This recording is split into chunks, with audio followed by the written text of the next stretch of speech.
Eucharistic life.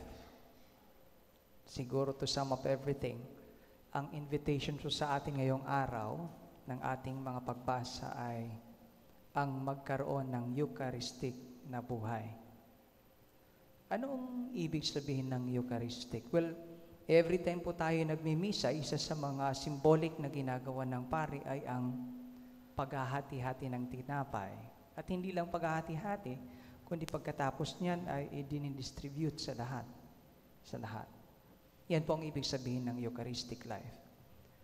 Ito'y makikita natin sa ating pagbasa ngayong araw. Sa unang pagbasa, well, ito po ay continuation ng pagbasa kahapon. Kahapon po ang first reading mula rin po sa Acts of the Apostles. At ito po ay tungkol sa trial and death of San Esteban. Tungkol sa buhay ni San Esteban. At nalaman po natin na siya yung first martyr. Siya ay diakono, deacon. At atin pong nalaman na habang siya ay pinabato, ipinagdasal niya yung mga taong bumabato sa kanya. Pinagdasal niya. Just like Jesus. Just like Jesus.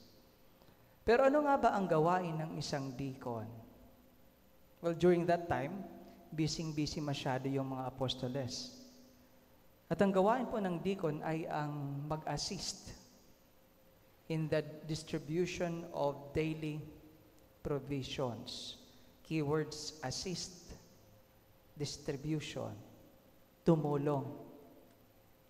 Tumulong sa pamamahagi ng daily provisions. Alam niyo, madalas pag nagmimisa po ang ating obispo, may kasama pong diakono iyan, deacon. Ang gawain niya po ay to assist the bishop. To assist. Pero hindi lang po dyan.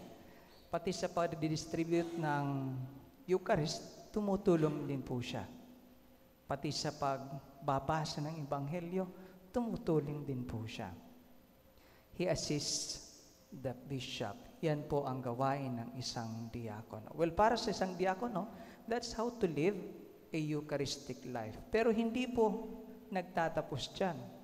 Dahil more than a task, tayo po'y tinatawag not only to distribute Jesus, but to live a life that's like Him. Gaya ng buhay niya. Yung Eucharist, it extends to our hands.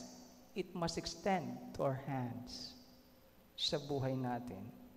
Pag hindi po magkatugma, like simba ng simba, tapos pag uwi sa bahay, ugaling demonyo naman. Nako, parang hindi Eucharistic life yun. Diba? Hindi Eucharistic life. A life lived for others. Yan pong ibig sabihin ng Eucharist. A life lived for service. Halimbawa, kaming mga kaparian, ang pagkapari po namin ay hindi para sa amin. It is always for the church, para palagi sa simbahan. At ang pagkapari namin ay nawawalan po ng kahulugan pag nakukompromise po ito. Pag iniisip ng isang pari na akin to, itong pagkaparing ito, kaya akin ito, hindi na ako pupunta sa may sakit dahil gusto ko. Diba? Akin to eh. Pero ang buhay Kristiyano, buhay pari, is always Eucharistic. Must be always Eucharistic. Pero itong buhay na ito, hindi lang po para sa amin na mga kaparian. Ang tinatawag hindi rin lang po kami, kundi kayo din, di ba? Pagkatapos ng misa, anong sinasabi ng pari, go forth. You exercise kung anong natutunan mo dito, kung anong tinanggap mo. Ipakita mo sa mga tao na ikaw ay tagasunod ni Kristo.